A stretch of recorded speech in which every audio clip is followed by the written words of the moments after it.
of the 10-year-old boy who died at the Tema General Hospital shortly after being given what they are saying is an overdose of painkillers are demanding a probe into the circumstances that led to his death. His mother, Mabel Senahe, says her son complained of heartburns, excessive sweating and extreme pains in the throat before he died. He's been taken to the after he was taken to the hospital after he sustained a slight leg injury as he played football with his peers. She says doctors prescribed 50 milligrams of Nacoflin, a pain reliever, but the hospital pharmacist dispensed 75 milligrams, which is 15 milligrams more than the original prescription.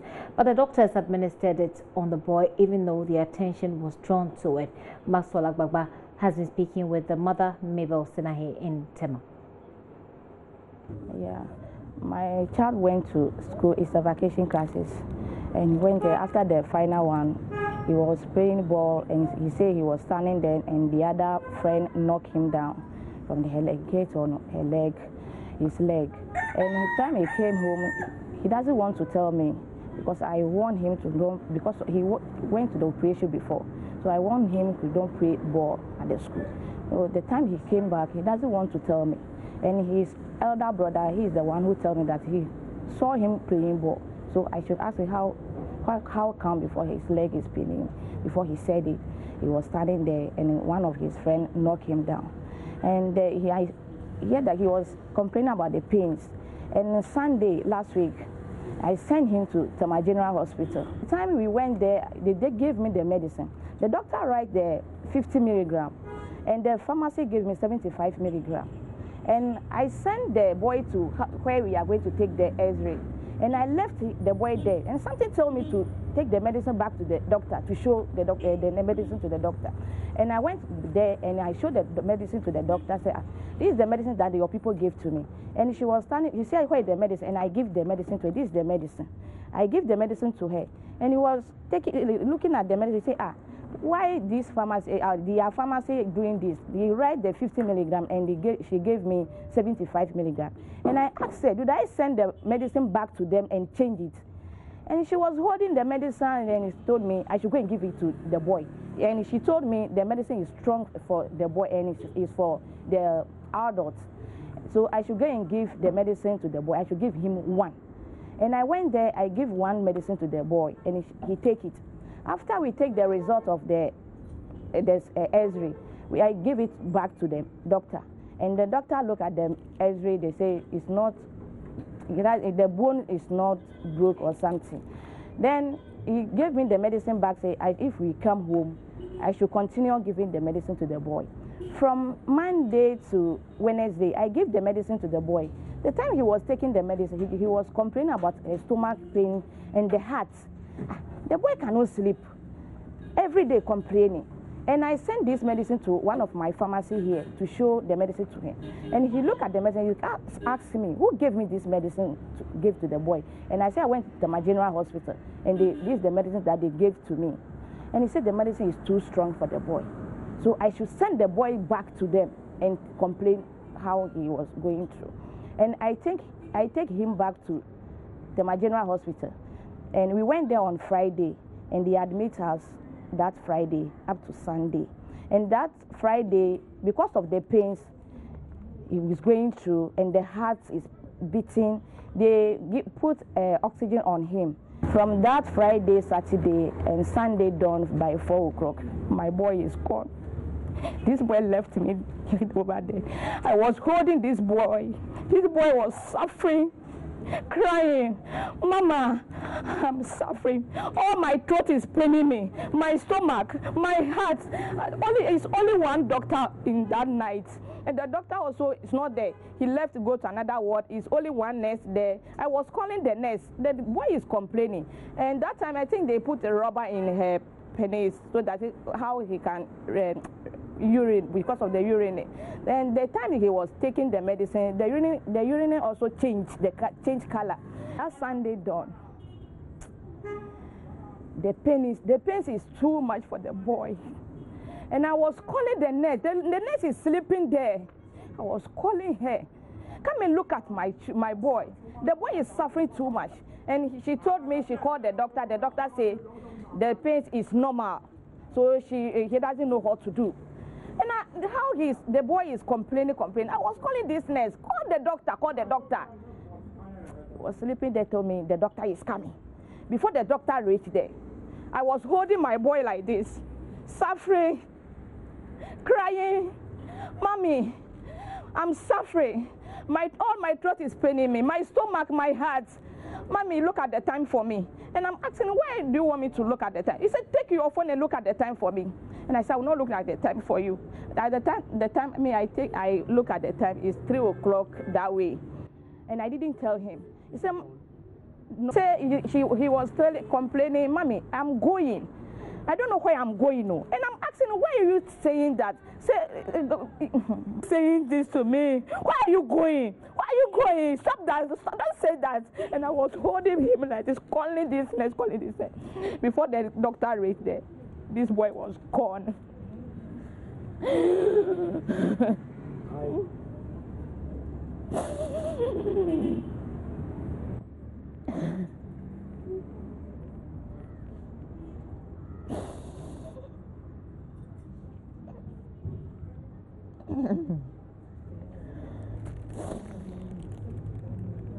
Yeah. The doctor gave me 50 milligrams, so I should go and take the medicine. The time I went to the pharmacy gave me 75 milligrams, and I sent the medicine back to the doctor to show the medicine to her. And she was looking at the medicine, and she told me this medicine is for the adults. And I asked her, should I go and change the medicine? And she was holding the medicine, looking at the medicine, and she said, I should go and give it to the boy. I should give him one at that time. And I give it to him. He had a mistake because of this program. Because the time he write the 50 milligrams, and the pharmacy gave me 75, I sent the medicine back to her to show it. And I asked her, she said the medicine is too strong. And I asked her, should I go and change it back? I asked her. If she told me, yes, go and change it, I will go and change the 50 milligrams for my boy. If it's any other problem on my sickness on my boy, maybe that 50 milligrams will not cause him to die. But 75 is too strong for the boy. I took this medicine box today. So they have their running shift, so morning and the afternoon people came. And the time they came, they are asking me, the time the boys was complaining, which medicine that I gave him. And I showed them this medicine, that this is the medicine that I came there on that Sunday. The doctor write for me to give to the boy. And the doctor too was complaining that, this medicine is too strong. I showed the medicine to them at the ward there. Yeah. Those who went there, the time they come out, they are complaining. The blood was bleeding, and the blood was coming from his nose, his ear, and certainly heartbreaking story there, and I'm not sure if I have worse right now, but Maxwell Agbapa has been to the hospital. He's been engaging with hospital authorities there. Maxwell joins me in the studio. Maxwell, what have they been saying? Well, I've been speaking to the director of the hospital, Dr. Kwabena Opoku-Edusei, who has promised that they would start an investigation into the matter and look at what possibly caused the death. In fact, what we got there, the first thing that we did was to request for the father of the boy, but he told me that they cannot. Certainly, that's confidential. Yeah. He said they cannot release that, to us. So we went ahead and had a conversation with him, and he said it has not come to his attention yet, but he's promising that he would get the details. In fact, he took the details from us and promised that starting tomorrow they would commence an investigation he was not aware into the matter. Yeah, he says. But when the mother spoke to you, did she communicate that she had been in touch with the hospital and that this is an information she's passed on to them?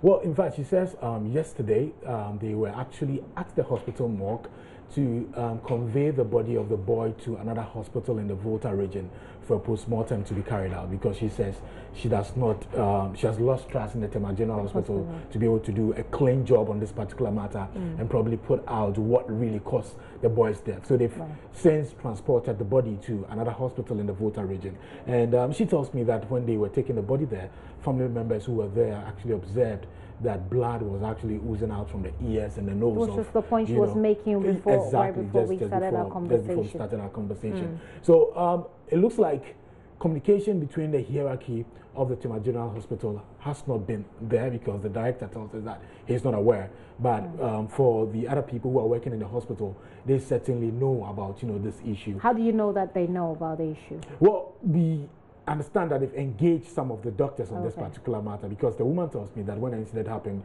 she went to the hospital, back to actually confront one of the pharmacists there, that this is what you gave me, and I went to another pharmacy that is outside the hospital, and I was told that this medicine is actually for adults, and children are not supposed to take it. In fact, when we went there to the Tema General Hospital, we had to wait for about 30 minutes before we had opportunity to talk to the director himself. Now, I went to the pharmacy to actually go there to inquire if a 10-year-old can actually take that medication that was given to the boy. Now, the first attendant who was there at the pharmacy told me that no. That was her first response. Her first reaction. That was her first reaction. She said no. And then she followed up with another question that, have you administered this drug already? And I was like, yes, we've given it to the boy already. And he said, oh, okay, don't worry, he's going to be fine. And then later, a male attendant came in and then started asking me if the person that I'm doing the inquiry for is actually overweight. And I was like, okay, I'm not able to tell whether the person is overweight or not. And he said, depending on the circumstance, you can actually administer this, medicine to a 10-year-old. So that was the information that we got, from the pharmacist. Yeah. I see. Well, you've been speaking to the director of the hospital. The director, So who says that they're going to launch an investigation? Exactly. Well, why not we hear it from the horse's own mouth? You can come next week, not tomorrow. I'm busy this week. So, but I'll set up the system of when you give me the name and some particulars that I can trace. I will, and then I'll even ask the clinical coordinator. We have a setup properly where things are done. So I'll get the name of and then I'll start my investigations. Okay, we have the name, so we'll be providing the name to you. So, and so I don't want to go into that. That said, I want to get the facts. When I get the facts, and the press needs to know, we will not hide anything. Okay, so hopefully tomorrow we can come for the facts. Tomorrow, you just told me. Yeah, thank you for coming. This is the first time hearing of this news, if it is news at all. This is the first time hearing. What I implore people is that the hospital has management. And if you come to the hospital and there's any problem, you report to management, not report to the press. You report to the management. Even after going through management, you are not satisfied, you want to seek redress in the press or wherever, that's fine. I don't know about this case. When people are saying things, at times they are just stories. I'm not saying that the patient didn't die. It's unfortunate, and we are sympathies to the bereaved family. But he said the person was sick. I don't know how, where he was sick. The drug is just a painkiller. I don't want to go into the dose, and it was 50 or 75. You said that they've taken the body, don't try the hospital, taking the body to Bato or somewhere else for postmortem. I mean, that is their right. So there's an issue, you take your body away for postmortem elsewhere, you don't inform the head of the hospital. How do you know, assuming things didn't go right, then how do you put in corrective measures?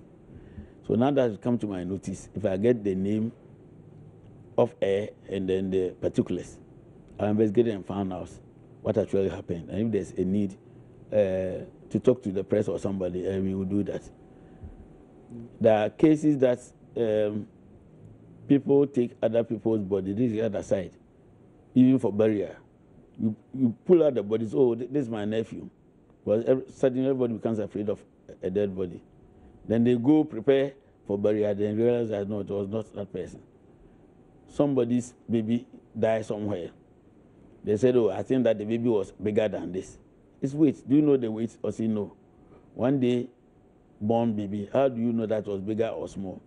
You didn't weigh, you didn't ask for the birth weight. So I don't want to say that there are stories. Actually, if there's death, there's death. But then there are times that we need to know whether what they are saying is the truth, or at times we just made a story so sweet. And at times when you go down the ground, probably it may not be that. So what I can say for now is that I'll investigate and find out. I can't give you a yes or no answer. What I've come to my notice just today, one of your people asked about this. I don't know about this. So I'll find out, and if you call me, I'll let you know. But Doc, even on the face of it, if a doctor prescribes a medicine and says that give 50 milligrams of this medicine to this patient, and then they go to the pharmacist, and the pharmacist gives them 75, doesn't it give cause to worry? The issue that you said, the pharmacy, I don't know whether it was hospital pharmacy or pharmacy in town. That's why I don't want to go into the merits. The drug, the naclofene or diclofene. There are so many things that go with medication, apart from the milligrams or the weight, and then the formulation, a whole lot of things. We have something they call abnormal reaction to medicine. I have some friends who cannot take even paracetamol. We think that paracetamol is an ordinary common drug that we take every day. I know my friend, one of my best friends, a lawyer, he takes a small amount of paracetamol. Okay. That is the medical director of the hospital. Without prejudice, by the way, he makes a point that we need to investigate this and be sure that the story, the woman's side of the story is actually accurate. That's exactly the point that she makes. But you did confirm that it was the hospital pharmacy that gave this medicine. Exactly. It was a hospital pharmacy that actually gave the medicine to Mabel Senahe. In fact, when that happened, she recognized that anomaly, took it to the doctor, and to the doctor that you prescribed 50 milligrams of this, but I've been giving 75 milligrams. What do I do with it? And that was the point. The doctor looked at it and said, okay, you can still go ahead and then give it to your son. And so that was the point that she started. I personally do find his demeanor quite curious. Yeah. It must have been very difficult for you to have had him to grant you that particular interview about the situation. Yeah, I mean, it was very difficult. What was his reason? Apart from him saying that he was going to be busy next week, tomorrow, was it? Tomorrow? That he was. Yeah, tomorrow and all of that. Apart from him saying that he was going to be busy, what was the reason he was giving for which? Well, why he couldn't grant you that interview? He was not particularly excited about the fact that they had to. The relatives of this boy had to go to the media first before coming to them. So he was not excited about it. That he gets to hear this issue in the media first before he responds to it. So I mean, even in a side conversation, he was not too happy about that. And I'm sure that was what caused that reaction. Well, hopefully we'll get to the bottom of this and we'll know who is telling the truth. Nonetheless, a child has died, and that should not happen. Under any circumstances, that should not happen. And there are various stories about the Tema General Hospital, which of course we'll be looking at. And we are waiting also for the postmortem, which is going to be done by a hospital in the Volta region. We're carefully waiting for that, for the results of that postmortem, and then we'll put it out there. Certainly. What was the mood at the hospital today when you got there? Among the workers? It was really quiet. They were going about their normal duties, normal business. But for Mabel Senahe, I went to a house somewhere around Tema Community 5. I mean, you could still feel the pain. I mean, the sorrow. Even at the point when she started crying, I mean, I personally couldn't, help it. I don't know. It was. I don't know what to describe it. I think I just have to leave it at that. Yeah. Right. What was talking about how a mother had to watch her son die painfully, slowly, because you're taking medicine that was not suitable for his age. Certainly we'll get to the bottom of that story. Hopefully we will. But in the meantime, the Minister of Health has been touring hospitals. What business he's on, we'll tell you. But let's find out from Latif, who's following him, whether or not he's had some comment or whether or not he's heard about what happened at the Tema General Hospital and what the ministry may want to do about it. Latif. Right. Tell us what the minister has been saying, if he has heard about this story, and what his response is. Yeah, I guess the first thing the minister said when I put it before him was that he's hearing it first from me. So it was news to him. Then he went on to say that by practice, he will now have to wait for a report from the La General Hospital before he has any comment on this very subject. So as we speak, the minister is yet to officially speak to this matter. He's waiting, and he said in a couple of days from today, he should receive the report from the La General Hospital.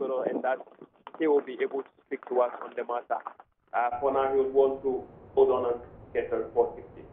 I see. What's he doing? What's he doing on the tour? Really, what does he intend to achieve with this particular tour in terms of Ghana's health system? What will it bring to us?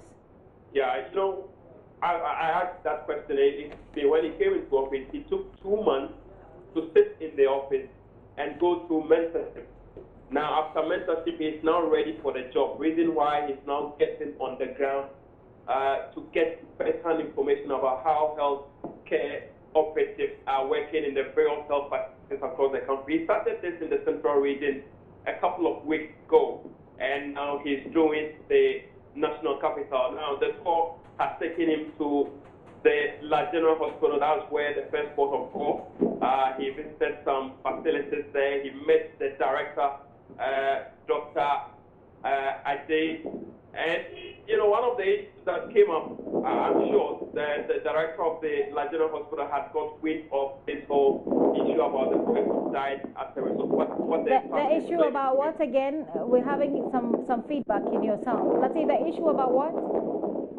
Can you hear me now? Yes, we do. But the issue. Yeah. But you know, you just had a discussion with Agbagba in studio about how the family of this deceased is blaming the Tema General Hospital for medical negligence. Right. That word out to the director of this facility, and so we tried to chip in when he was with the minister. One of the things the director told me was that people die in the best of places. So if this young boy had died, it could be that the doctor who was in charge of medicating did all that it could, but it so happened that the boy just couldn't make it. And so he wouldn't want to blame the doctor who administered the medication as of now. He would wait for the postmortem, and then the hospital would make a decision on that very subjective thing. Okay. Regarding the story at Tema General Hospital, but we're looking at the bigger picture. We have a lot of issues with our health system. That the minister is going round on the taxes of you and I. What is that supposed to bring us? Is that a question he has answered? Yeah, one of the areas he visited Gifty was a naval base here in Accra. We have about 30 ambulances in there. And you know the situation of Ghana ambulance, the fact that we do not have enough ambulance to attend to emergency situations. 30 ambulances are currently parked at the naval base. Why?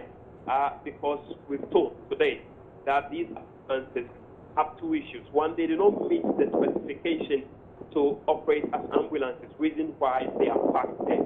Number two, to do with the procurement of these ambulances to start with. The fact that they do not go through the proper procurement processes. One of the issues that came up was that, according to the minister, checks at the ministry showed that the processes, there is no documentation at the ministry that shows that these 30 ambulances were purchased through the ministry. That is, and secondly, they've checked at the Ministry of Finance, and it also shows that the documents are not in existence. So they're hoping to sort out a few issues with the ambulance service. Yeah, it's one of the issues that have come up during this tour. I see. And at the La General Hospital, he's also in there right now trying to assess the situation on the ground. Okay. Well, Latif, we'll come back to you, but he needs to still answer that particular question. At the end of today, after he has spent all of that money going round, what is it bringing to the health system of the country? Latif, thank you very much for bringing us that update. But we look forward to those questions answered. Latif Idrisi is with the minister. Let's wrap up this conversation with you here. He says that the minister happened to have met the director at the Tema General Hospital, and he indicated that the doctor could not be blamed up until the postmortem has been conducted. Did you get a chance to meet with that doctor? Oh, well, no, I didn't get a chance to meet. Do we know who that doctor is? Okay, the only information that we have about this doctor is that it's a female, and then the pharmacist is also female. These are the only information that we have as it stands right now about them. And the hospital authorities are tight-lipped on exactly who they are. Who they are, certainly. We'll get you more on that story. It's a developing story. As and when it unfolds, we'll get you more. People die every day, but some circumstances are worth looking looking at again so that we can avoid any recurrence. Maxwell, thank you. Thank you for going round all the time as usual, bringing us all of those updates.